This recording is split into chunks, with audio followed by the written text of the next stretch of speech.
Hello guys, स्वागत है आपका आज की क्लास में जो होगी हिंदी विषय से संबंधित। हिंदी विषय में भी क्या भक्ति काल में भी क्या राम काव्य और कृष्ण काव्य का मिश्रण होगा। इसी से जुड़े हुए प्रश्न होंगे और इतने अच्छे प्रश्न होंगे कि आप वीडियो को देखकर ही समझ जाएंगे कि हाँ, इसमें कुछ प्रश्न हैं जो हमें और किताबों में नहीं मिल सकते। इसीलिए वीडियो को पूरा देखिएगा, पसंद आए तो लाइक सब्सक्राइब करिएगा।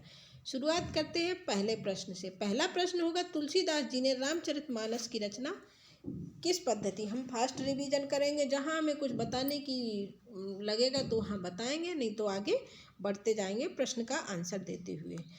जिसमें पूछा गया है कि रामचरितमानस की रचना उन्होंने किस पद्धति में की थी। ये की थी किस पद्धति में? दोहा चौपाई पद्धति में। रामचरितमानस की रचना कब हुई थी? संवत 1631 में। और कितना समय लगा था? 2 वर्ष 7 माह 26 दिन का समय लगा था। अवधी भाषा में इसकी रचना की गई थी। ये सारा हम इस प्रश्न के बारे में थोड़ा सा हमने बता दिया। अगला है, गीत पद्धति पर तुलसी ने कौन सी रचना की थी। कौन सी रचना है जो गीत पद्धति पर तुलसीदास जी ने की थी? ये की थी विनय पत्रिका। विनय पत्रिका की भाषा कौन सी है? ब्रज भाषा है। आगे प्रश्न भी इससे संबंधित होंगे। और इन्होंने इस विनय पत्रिका की रचना कलिकाल से मुक्ति पाने के लिए लिखी थी। किसने? तुलसीदास जी ने। आगे देखते हैं, रीझी अपनी बूझी पर खींची विचार विहीन, ते उपदेश न मानही मोह महोदधि मीन। ये पंक्ति किसकी है? ये पंक्ति किसकी है? तुलसीदास जी की। अगला प्रश्न देखते हैं, तुलसीदास को कलिकाल का वाल्मीकि किसने कहा था? ये कहा था किसने?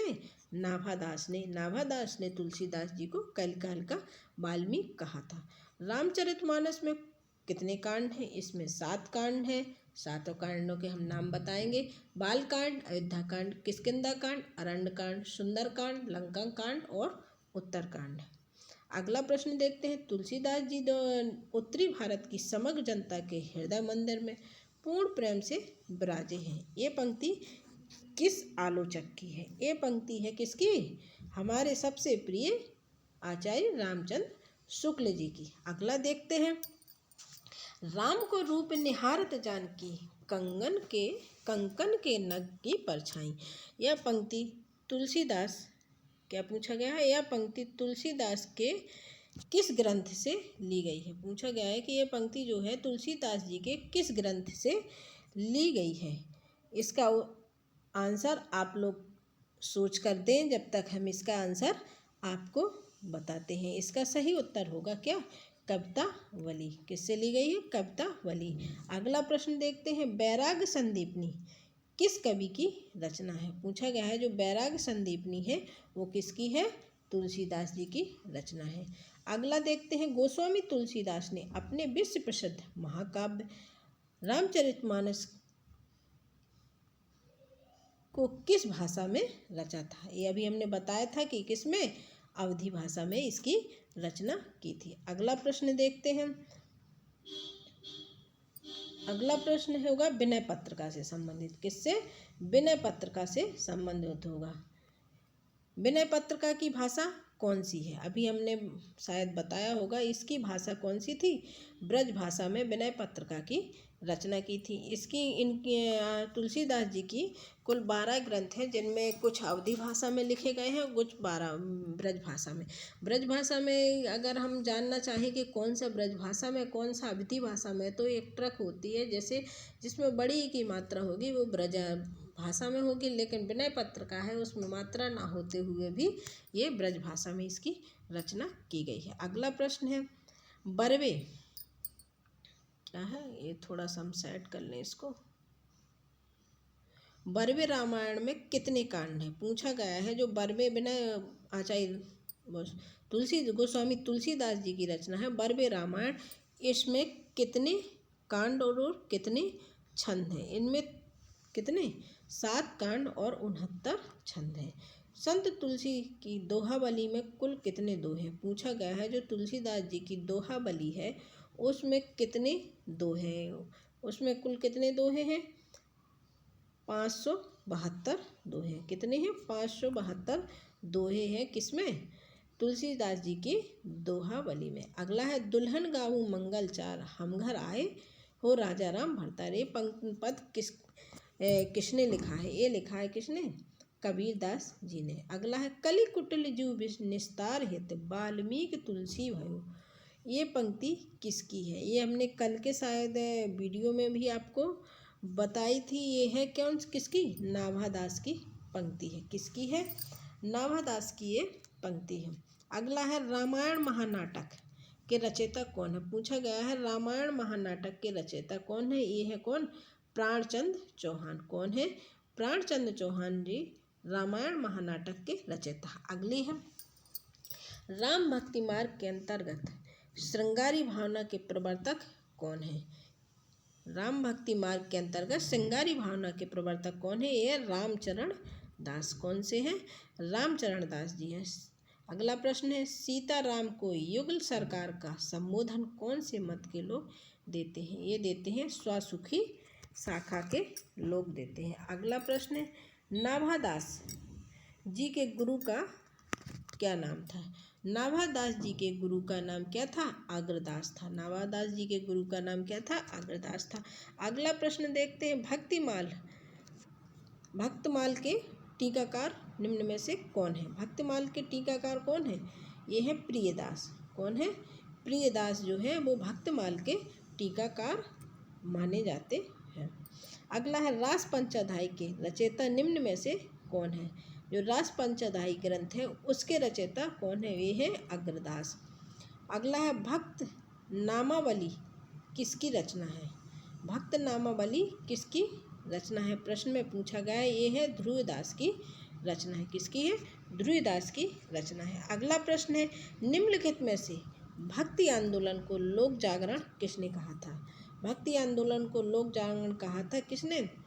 जो बिल्कुल ही आचार्य रामचंद्र शुक्ल के अपोजिट थे वो थे आचार्य हजारी प्रसाद द्विवेदी।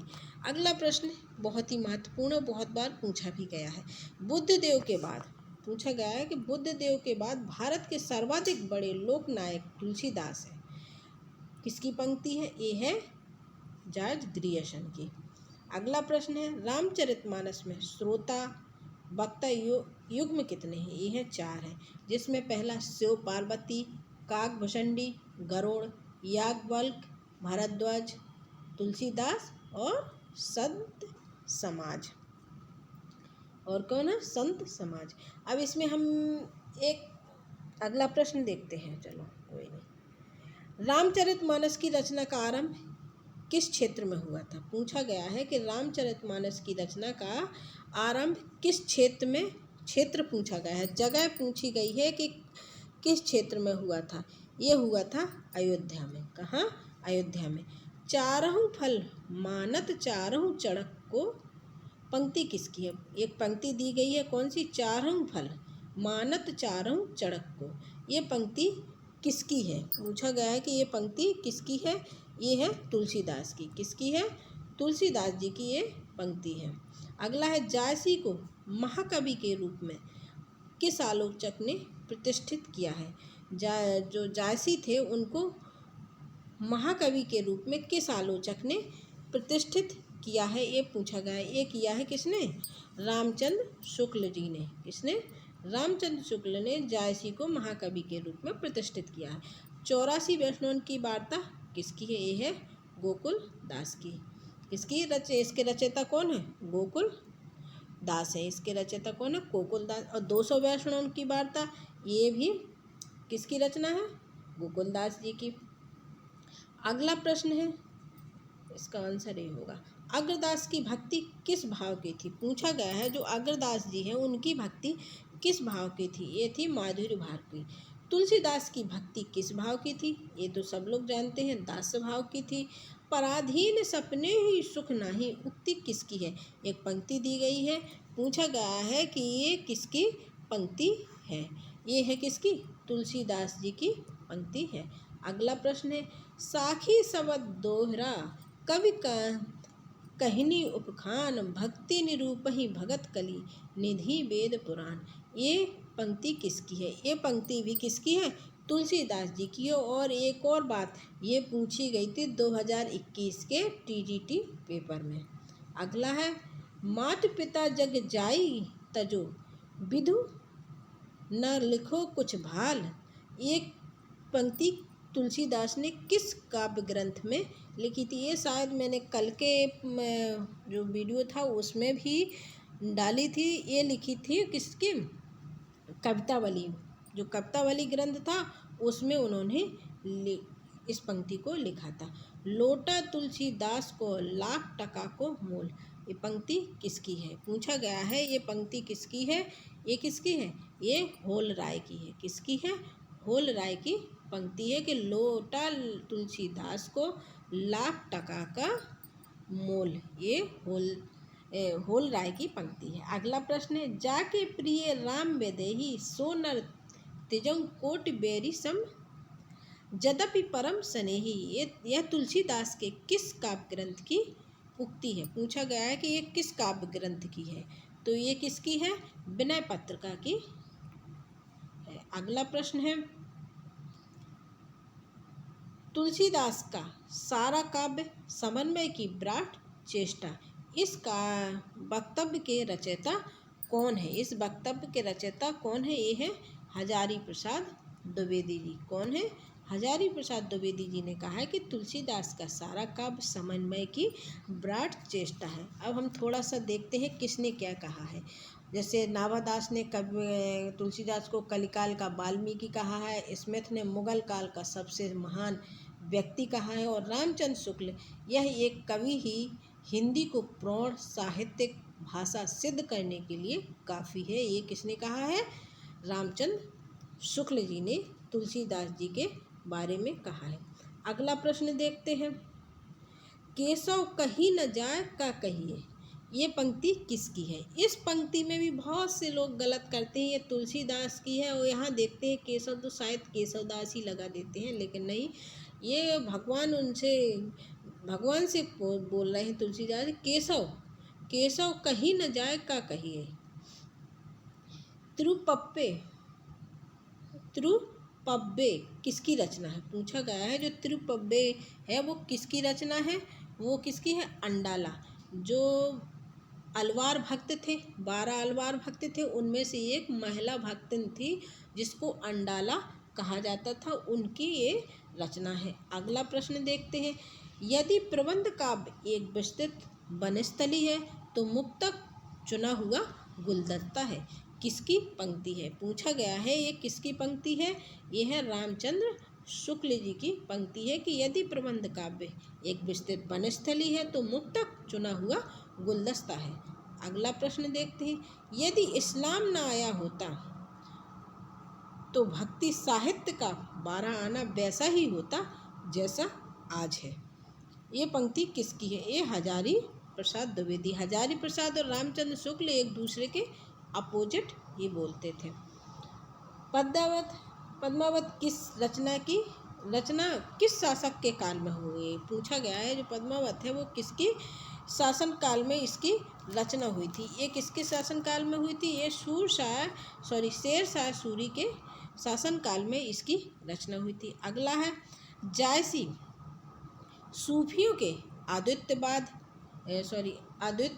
तक ही नहीं रहे, वेदांत के अद्वैतवाद तक भी पहुंच गए। पंक्ति किसकी है? पूछा गया है तो ये पंक्ति किसकी है? ये है रामचंद्र शुक्ल जी की। बरवे छंद का प्रयोग प्रथमतः किस कवि ने किया था? बरवे छंद का प्रयोग सर्वप्रथम किस कवि ने किया था? तो ये किया था किसने? रहीम दास जी ने। किसने किया था? रहीम दास जी ने। पद्मावत को अनुयुक्ति या समासयुक्ति काव्य कहने वाले आलोचक कौन है? जो पद्मावत है उसको अनुयुक्ति और समासयुक्ति कहने वाले आलोचक कौन है? ये कौन है? ये आप लोग सोच के बताइएगा कि कौन है। ये है रामचंद्र शुक्ल। कौन है? Ramchandra Shukla. Thank you very much.